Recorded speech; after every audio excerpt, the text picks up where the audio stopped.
been down, I've been low, I've been places nobody should go. I've seen things no one should. Who are some artists that you would like the opportunity to collaborate with here in the near future? If you could, if you had a choice to kind of break it down, your top 5, your top 3. Indigenous or non-indigenous? Indigenous or in general? Whoever. Willie Nelson. Oh. Well, actually, Willie is Indigenous too, so there's that. Yep, that part. And I love him, and I feel in my heart like it could happen. I know he's getting older, and I get that, but I just love that man. Taboo. I would love to work with Taboo. Yeah, he's fired. And we've we know each other, like not met in person, but we communicate on social media lightweight, very lightweight. But I would love to do something with Taboo. You know, he's an incredible artist. And then up and coming artists, like I like Mac. Mac. Oh yeah. Oh, Mac. Yeah. Looney Lux, which is an underground native artist from the Northern California. He's in Choctaw, Mississippi. Then Mississippi Choctaw. Yep. Looney Lux. And honestly, I'm excited for that young artist that reaches out to us, that's got that passion and that drive and that fire. And that's the artist I want to work with. I want to work with that young me, you know, that has that drive and wants to change the world. And you know, I want to be able to give what I have also. And I have a daughter that does music and a son who's a producer at 11 years old. It's his birthday today. Oh. Memphis the Great. Thank you. And and like I said, I love music. So just to continue to make good music and work with passionate people. Yeah. So what inspires you? My spouse, my kids, nature, life, you know, everything around me. And I can be inspired in good ways, and then I can be inspired musically even in dark ways, you know, like there could be something bad that happens and it inspires me to write a song about that, you know, to try to maybe bring light to it, or to, you know, sometimes I'll get inspired to just write. Maybe I get frustrated, but I'll write, but then something good comes from it. So I think I'm inspired by life. We got some music that's coming out in the future that we're working with them. You gotta tell them about Scars. Tell them. Yeah, there's a song called Scars coming out. We're giving Dakota Bear and his Landback family some time before we release it, because he's was on tour with Teresa. He's got a few songs coming out, so we're just planning it out. And there's actually another one called Warrior. Yeah, he'll have the full song, and they'll be on remix with Dakota Bear and possibly YB Dakota. And I'm in there too doing the baby. And yes, my baby's in the beginning. It's beautiful. You know, I might be able to get a rub to send you guys just so you can hear it. It's not released yet because it's so beautiful and so powerful that I would love to share it with you guys. We would love that. We wouldn't release it unless you told us to. So yeah, and we'll let you know when the go is. We'll give you the green light when it's time. But let's have a song, Warrior. And Warrior is going to be released that I wrote for my cousin Brock Weaver. Oh, nice. Mississippi band, Mohawk Choctaw. And former UFC fighter, and right now he's enlisted in the PFL League. And he's been doing a lot on the Choctaw Res out there in Alabama. A lot. And on that song, it's Stuart James and Southie. They're the ones I did the MMIW song with. So yeah, you'll love. I'll send Warrior too. You gotta hear. That would be great. So what inspired you to write the song Warrior for your cousin? Honestly, just so proud of him doing his thing, and he was very open about being Indigenous in the UFC, so much that they didn't like it. And he got a lot of slack because, you know, we don't wear war bonnets.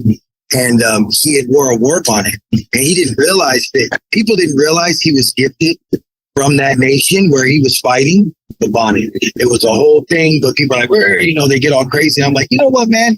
You're getting slack from everybody. You're getting it from the white folks. You're getting it from our people. I'm going, everybody's on you. I said, you need a song. He was like, what? I said, yeah, I'm writing you something, bro.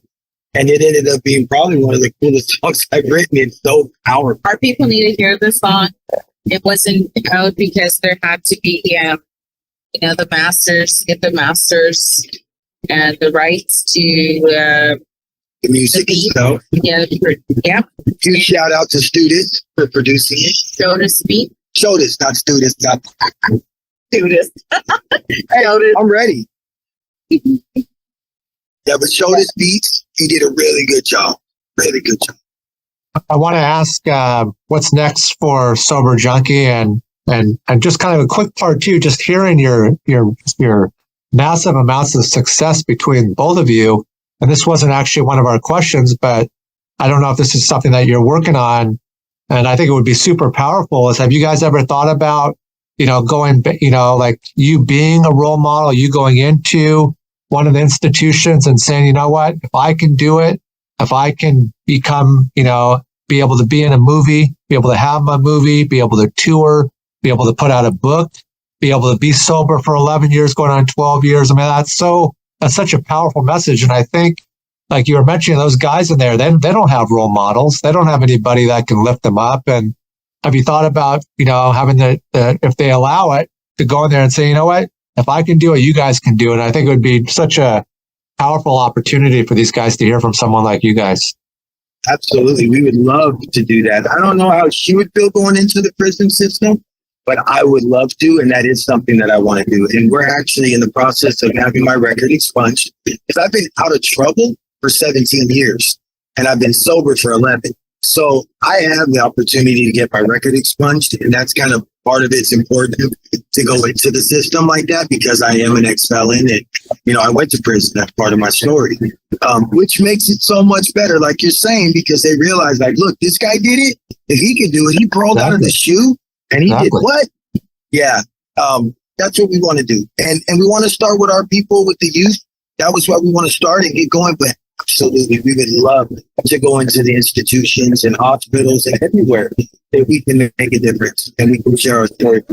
Focus on not institutions, but going into the community and organizations, even just setting up our own, coffee night. Because this is not something I haven't, been involved with before, just like in the community across state lines. I don't like to acknowledge borders, right? So for me, speaking to the youth is very important because they definitely do need role models. The school system. So it really is like, if they want to reach out to sober, they're more than welcome to TheSoberJunkie. And the website to that link would be www.TheSoberJunkieofficial.com and or SoberJunkieMusic@gmail.com to book him. But he does have a motivation speakers deck that is available. And really, I think what SJ's plan was to do some groundwork and, the people on the street, because he knows what it's like. And that is where he holds his heart to help those that are really trying to find their way. I know that's a tough one, but that would be really good. We've been recording so much film through our journey that we want to work on a documentary. And of course, maybe in the future when things calm down, a little bit of podcasts, right? Maybe a little show. Yeah. Because I think it's important for our people to see us moving the way we're moving, to let them know, like, we're such a beautiful people. We're such a resilient people. We're so strong. We're so intelligent. Like, it's crazy. And, we don't know. We have to try to hide that. Because when you know how special you are, you realize what you can do. And guess what? We'd be in charge completely. So that's why it's been that. Like, don't let them know. Don't let them know they glow in the dark. Oh, no. Don't let them know. But guess what? We do, baby. So, hey, here we are, and that's so where true. I know her and I, that's our passion, is our people. And I think when we first connected too, I'll say this all the time, but I'm going to say it because it's real. I prayed for love.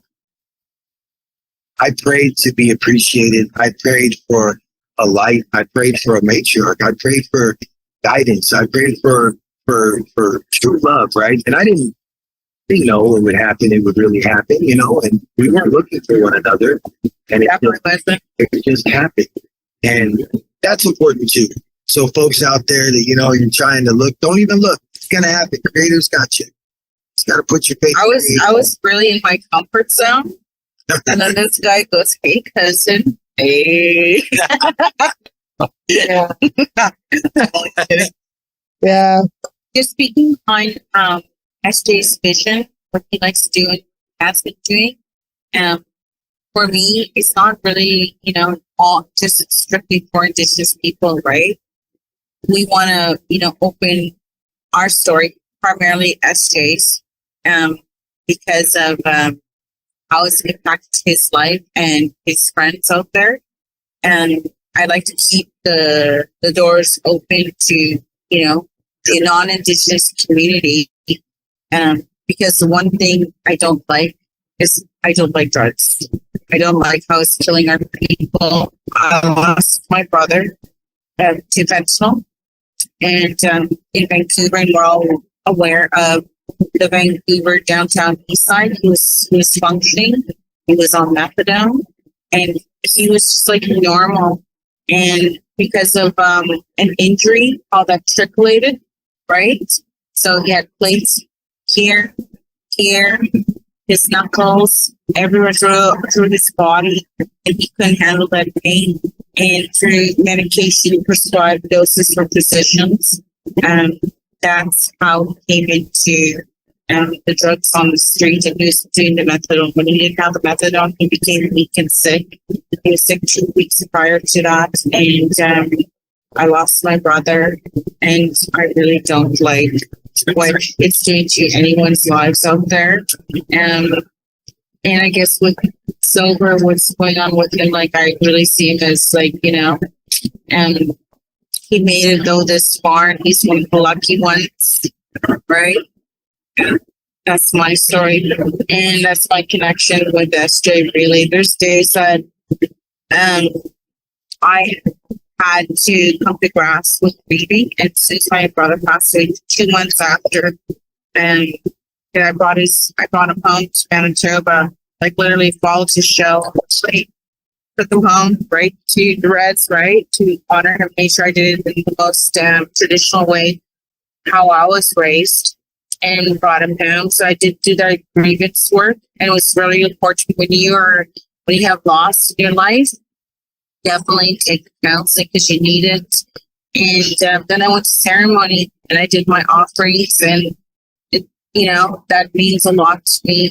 You got to offer that to Bathfield, be their spirit, you know, for the ones that you have lost. And this is what he learns from me, and I learn from him. And it's just us together going out there, you know. Yeah. I hope we make a positive impact. Thank you for sharing that. It's one thing that I see that doesn't get talked about also is you hear about the impact of addiction, but you don't hear about the healing from. And even as somebody who, like yourself, doesn't sound like you do drugs, you had to heal from them anyway. And you had to heal from that great loss of losing your brother. Thank you for sharing that. Yeah, just for clarification, me and Esther are very nice today. And so the yin and yang would bring balance to each other. I haven't had any substance abuse issues. No drugs, alcohol, you know. Of course, maybe like a little sweet when I was a little younger in the days, right? You know, but it was never my thing.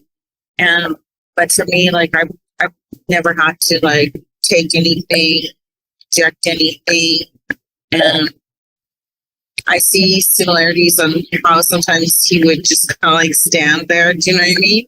With him, and like things of, because he's a recovering addict, every day is recovery for him, and would remind me of my brother. So yeah, definitely the healing journey is important, you know. We all got to heal from something. You just got to do it and allow yourself to have that healing. Yeah. Thank you both so much for sharing about yourselves and the music. And we're super excited about you sharing songs with us and your movie. And then when your book comes out, we would love to be able to help promote that on our end. Yes, So and we'll come put it in. on our social media. Let us know. Yes, we'll come in. We'll sure we can come in and see you guys and go in the office, do it at the station, whatever, and go get some good food. And, we need your guys' fry bread. We need to know what's going on out there. Powered by fry bread. What's the fry bread in like, okay? Maybe we could do even like a book signing. Maybe we could do like a book signing. Absolutely. Maybe we could be like two-part a book signing and a movie premiere. Yeah, let's do it, man. Let's talk. We'll talk about it. Yeah. Sounds good, you guys. Yeah, be safe in your travels. Chimigwich, Mishanewe Ganaltishti. Yakuki. I've been low. I've been places nobody should go. I see things no one